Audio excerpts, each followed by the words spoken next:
Welcome back. It is Sunday, November 10th in the NBA. My 5 best bets are on the way. We have a bunch of games in the association today. I'll dive into my favorite picks that I found some value on. If you are new, my name's Austin from Calling Our Shot. As always, we dive into a recap of how we did on Saturday, and it was a pretty good day. I'd argue we deserve to bring out the broom, but I'll talk about why I don't have it out waving around in your face, because it was a pretty good day. Lowry Markkanen's over in points. Raptors plus 7.5. We had Jalen Johnson's over in 4.5 assists. Our only loser, which is why I don't technically have the broom out, was a quarter unit play on Jalen Johnson to get 6 assists. So really every single play we had a lot of money on cash. Jalen was a quarter unit play. We cashed his regular line for a unit, just barely missed one, man. He had a wraparound pass to Capella and he just missed that one. That would have been his 6th assist. But either way, hey, we'll take a big day like that. Let's continue that momentum into Sunday. We got a bunch of picks incoming. Obviously, if you're watching this video, I appreciate you. I know the NFL is on and that normally is where everyone's focus goes to, but I really like the picks we have in this video, and hopefully we can bring out the broom for real tomorrow morning. So we'll have picks obviously every single day. My last note, like I said, we already have a bunch of NFL videos on the channel, a bunch of parlays and picks. Go check out those videos posted yesterday.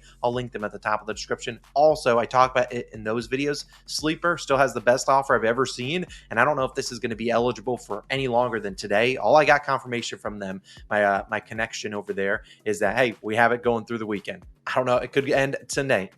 But either way, their code is, if you use code COS, they'll match your first deposit dollar for dollar up to $1,500. Most apps like Sleeper are giving you maybe a 50% match or 100% match up to $100. In fact, they're going up to $1,500. It's nuts. I don't recommend depositing $1,500. That's a lot of money, but it's free money if you want to take advantage of it. So code COS or the link in the description. So you'll also get a CJ Stroud free square. And even if you don't pay attention to the NFL, it's a free square. It's going to cash. You can throw it into any of your entries and make some money, get some better payouts there. So code COS, $1,500 deposit match. But you guys came here for some NBA picks.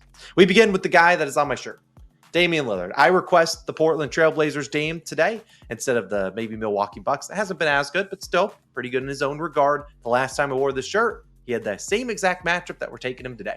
I'm taking Damian Lillard for 1 unit over 30.5 points plus rebounds. It's currently minus 110 on DraftKings. I see a little bit of value here on this points plus rebounds line. Obviously, we're going to need Damian Lillard to get majority of points. That would be the individual line I would go with. His points line was 26.5, but his rebounds line is 4.5. Typically, that would equate to a points plus rebounds line at 31.5. So with the fact we're getting to 30.5, I feel like might be a slight discount. And I don't hate the matchup for rebounds here. I'll talk about that in a little bit, but I really like Damian Lillard tonight. He's my first play for 1 unit. Now, Damian Lillard, like I said, we took the same exact matchup just a few weeks ago when they played Boston. Dame, 33 points in that game, 7 of 15 shooting, 17 of 18 free throw attempts, 7 rebounds. Again, this is a Celtics team, shoots the most threes in the NBA. When you're shooting a ton of threes, you're going to lead to some longer rebounds. And when the longer rebounds are going out there, they're not normally going to the big men. I mean, most of them go there, but long rebounds can go to the guards, which is obviously where Damian Lillard finds himself. And like I said, the rebounds aren't too bad. He has 4 or more rebounds in 7 of 9 this year. And like I said, already had 7 versus Boston.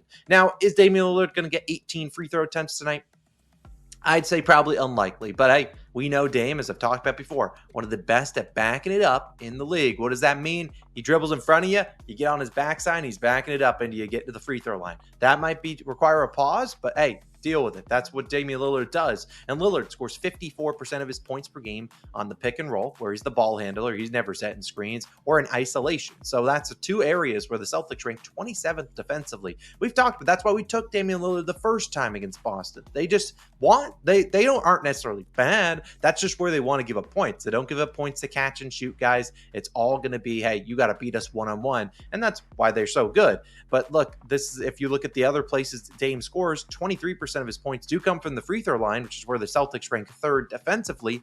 But obviously that wasn't really a problem for him in their first matchup. But I'm sure the Celtics will watch film and they'll probably do a better job at not letting him go to the free throw line. But if he's not going to the free throw line, he's shooting those shots too. But historically, Dame has played really well against the Celtics. So I'll take a bite at this line. 30.5 points plus rebounds. Obviously, I would take the points if I had to just take one line. But as I said, there's some decent value in the rebounds. He's been doing a pretty good job rebounding the ball. He's out there for a ton of minutes. This is a Bucks team that helps on the way, maybe with Chris Middleton, who returns who knows when, probably not today. So again, they're going to need Giannis and Dame to show up, and I like Dame's matchup a little bit more. So give me he's over 30.5 points plus rebounds. My second play is going to be an under. I don't do a lot of unders because I feel like every time I take an under, the guy shoots 65%. but this one's on a point guard to go under in assists, and that's Cade Cunningham. I like his under 8.5 assists, minus 130 on DraftKings. We have to hope that the players he passes to don't shoot 80%. That's sometimes how it be. But I really like this under here at minus 130 for 1 unit. I played it to minus 150. 7.5, probably only a half unit play. If you want to juice reduce or get some better value in there, I like Cade to score the ball more so than passing it. And this is an identical matchup. So when we backed who? SGA against the Rockets. Yeah, we're like, hey, the Rockets want you to score one-on-one, very similar to the Celtics. And heck, I mean, their head coach is the former Celtics head coach, Ime Udoka, and they're just kind of playing the same kind of defense here. The Rockets are begging your point guard or whoever your main ball handler is, they want you to go one-on-one and score against them. Now, the defense didn't work a ton against the Thunder because SGA cooked Dillon Brooks alive. But, hey, you're going to live with Cade Cunningham cooking you. Now, like I said, this is going to be a tough matchup for him. Now, if you've been looking at Cade's assist lines, you'd see, hey, he has a triple-double, and he has 10 assists in 3 straight games. But he's faced some easy matchups. We're talking the Lakers, the Hornets, and the Hawks. Now he gets a tough matchup in the Rockets. This season, the Rockets allow the fewest assists per game. They allowed the third fewest opposing point guards. And really, there's only been one guy that hit this over versus them, and that was LaMelo Ball in their first game of the season. Other guys, the closest that got to it was Jalen Brunson. He had 8 assists. And no other player has more than 7 besides Jalen Brunson and LaMelo Ball. Obviously, Cade Cunningham, we know he's doing a really good job of getting his teammates the ball. But again, this is not a great spot for it. The Rockets, as we've talked about before, allow the fewest catch and shoot 3-point attempts, 3-pointers made. They don't give up a lot of those opportunities. So when Cade's passing it out to the guys on the wing, they're probably not going to be open, which is why I think Cade has to score today. Also, Jalen Duren is probably out here. We'll see if he plays, but I don't like this spot for Cade Cunningham to pass the ball to his teammates. It should be a tough spot for them to make shots. They should look for Cade Cunningham to score tonight. So give me his under in assists at 8.5. I think that line's a little bit too high. Now I'm going to throw it to Logan. Great call on the Raptors, plus 7.5. The spread picks starting to heat up a little bit. I hate the team he's backing today, but I love the spot. Logan, take it away. The Raptors did come through for us yesterday, so the spread picks are starting to heat up a little bit. And speaking of heat up, I'm taking the Miami Heat plus 8.5, minus 120 odds on BetMGM is currently your best value there. Sorry, I had to go with the pun there. Now, if your book just has 7.5, remember, 7.5 it covers all the key numbers, and it's been the number we've been cashing on recently. But of course, if the 8.5 is out there, I'm going to line shop. I'm going to get the best value for my money. And I'll pay the extra 10 cents a juice for a whole point of advantage for us there. Now, our last 2 plays with the plus 7.5 have cashed. So we've kind of been finding our stride with the underdog spread picks. Even though Miami hasn't been great against the spread, they've burned us a few times when I tried picking them earlier. They're just 3-5 against the spread. Minnesota is not necessarily a juggernaut. They're just 4-5 against the spread. And in this situation, Miami is better on the road. They're covering on the road at 3-1 against the spread. Hopefully they can move to 4-1 today. With no Jimmy Butler, that's kind of creating a little bit of softer line and more generous number. But I still think it's going to be next man up mentality. That's how the NBA really works. All these teams, stars are in, stars are out. It's just next man up. And Jaime Jaquez should be back for this game. I would like to see him add a little bit of extra scoring for that team. When I look at the battle of these two teams, really what sticks out is the 3-point shooting, because we know Minnesota's kind of been able to run and hide from teams that can't shoot the 3, but the Heat can. So by comparison, the Wolves, second best in 3-point field goal percentage, Miami, 5th best. So they're right behind them. And I still think they can go blow for blow from behind the arc with Minnesota. The Heat, what they need to do better, though, is they need to be better behind the perimeter. I mean, they're not defending the 3 all that well. Again, Coach Spoelstra being the veteran coach that he is, I think he fixes that. I think just give this team some time. A sneaky stat as well. Heat, 1st in turnovers per game, 8th in steals. Minnesota, 23rd in turnovers, 28th in steals. Big discrepancy there, and I think that can create a few extra possessions in our favor for this one. Let's just say it is a 10 or 11-point game down the stretch. Miami could create a few steals, a few turnovers for us, and really backdoor that number. Again, we're getting a very generous line in this one. No Jimmy Butler, obviously, but I still do like the Miami Heat today as my best spread pick of the day. Hopefully we can continue cashing those. Austin, throwing it back to you, though. Yeah, I won't lie to you. I'm pretty confident Logan's going to ban the Heat if they don't come through today, but we're not going to worry about that because the Heat are coming through. Let's dive into another pick. Again, I appreciate you guys for tuning in. Jerami Grant on my next play, over 1.5 3-pointers made. So 2+ 3-pointers at -105 on BetMGM, a 1-unit play. I considered taking the ladder for him up to 3 or 4 threes, and honestly, I think he could make that. The only negative about this play, and it's a small negative, is that the Memphis Grizzlies, who Jerami Grant will play, don't give up the most corner threes, which is kind of where Jerami Grant does take some of his threes. Majority of them, like 2/3, are at the top of the key above the break threes. Corner threes haven't been his best. He actually shoots pretty well there. That's why I'm not taking the 3 or 4, but I think he makes 2.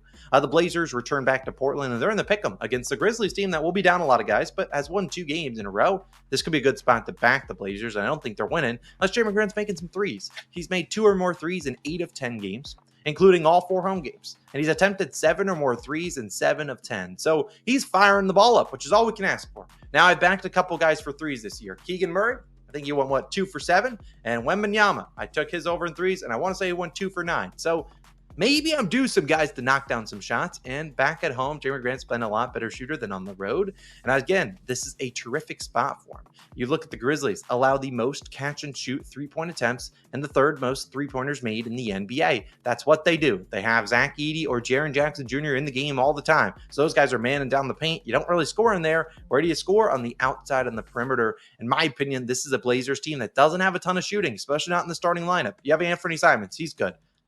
DeAndre not really shooting a ton of threes, maybe here and there. Denny Avdia, not my favorite guy shooting threes. And outside of that, it's Jerami Grant, Toumani Camara, maybe. I just think Jerami Grant's the guy that has the most volume on this team from the 3-point line. Let's just hope he knocks down some shots. I like this spot for Jerami Grant. I almost backed his regular over in points at 17.5. I hope he doesn't hit that and doesn't make 2 threes. Obviously, they go hand in hand. I just like the threes a little bit more. Jerami Grant over in 3-pointers tonight. And my final play of the day, 5th and final one. And if you're this far in the video, I appreciate you. Thank you for tuning in. Sundays, like I've talked about before, typically our least viewed NBA video. So if you are tuning in this far, do me a favor, hit that like button and just know I love you. And in return for you guys being this far in the video, I cooked up the ugliest play in the world, Draymond Green. Yeah, we're betting on Draymond Green today. I took his over 6.5 points at -120 on FanDuel for just 3/4 of a unit, 0.75. And then Draymond Green to score 10+ points at +220 on FanDuel. I'm only risking a total of 1 unit here, as opposed to yesterday when we did 1 unit on the regular line, a 1/4 unit on the bigger line, because it is Draymond Green. I don't want to deposit 1.25 units and lose it because Draymond just doesn't feel like shooting. But I'll talk about why I love this play. You obviously don't have to tail it. I think this is a sneaky one, and I think there's some sneaky value on that 10+ points at +220. So I will talk about it, and I think this is a winner. I almost took him for more points, but I didn't want to get attacked even more. But I think he could score 12 or 15 today. 15 was +1,000 if you're feeling like a psychopath on this Sunday. Draymond will face the Oklahoma City Thunder. They're on the road in OKC. Draymond, I've watched his podcast here and there. He always talks about sometimes there's games that you just don't want to wake up for. It's like, I'm playing the Charlotte Hornets on a Tuesday. I ain't showing up. I'm playing the Detroit Pistons. Absolutely not. In OKC, coming off a game where the Warriors just got smoked by 100 points by the Cavaliers, this should be a game where they show up, especially against a team with the best record in the Western Conference. Now, in the Warriors' last 4 games, all on the road, Draymond's actually played pretty well. 14, 18, 9, and 6 points. So he's over in 3 of 4. He has attempted 8-7 field goal attempts. So I guess we're getting 8 shots tonight. 9, 7, 6, and 0 free throw attempts. We know Draymond's good at getting to the free throw line. We need to knock down those freebies tonight if he does get there. Obviously, Oklahoma City Thunder, any elite defense. So you go into any defensive metric, they're probably at the top of the league. But there's one area where they really struggle, and that is spot-up shooting. Now, obviously, the Thunder are going to face the Warriors, who have a ton of spot-up shooters, and they have Stephen Curry. But if there's going to be one guy you're going to leave open, it's probably Draymond Green. And Draymond scores 46% of his points via spot-up shots, spot-up opportunities, spot-up play types. That's where the Thunder rank 23rd defensively. He scores another 25% on free throws and 22% in transition, where the Thunder, again, are nearly a bottom 10 team in those 2 areas. Now, where are the Thunder really good at? Pick and roll, ball handlers, or the roll man, and in the paint. Sure, Draymond might score in the paint, but where he's going to be wide open is going to be those 3-pointers. And I'm not saying he knocks down them, or maybe he drives to the hoop on them, or maybe he sets a screen and maybe he is actually the roll man and they're not going to guard him as tight as they might guard a normal, typical center. They're not doubling Draymond Green is my point. And if there's anyone to leave on the court open, it is going to be Draymond Green. And I wouldn't be shocked if he starts at the 5 tonight. Maybe Trace Jackson Davis only plays 10 or 15 minutes. Like, he's kind of been doing either way. Now, if you aren't sold on this play, I got some more stats for you. Draymond's last 4 games against Oklahoma City, 11, 17, 15, and 12 points. The field goal attempts aren't much more than what he's been attempting right now, 7, 9, 11, and 7. He's over this line in 12 of his last 13 versus OKC.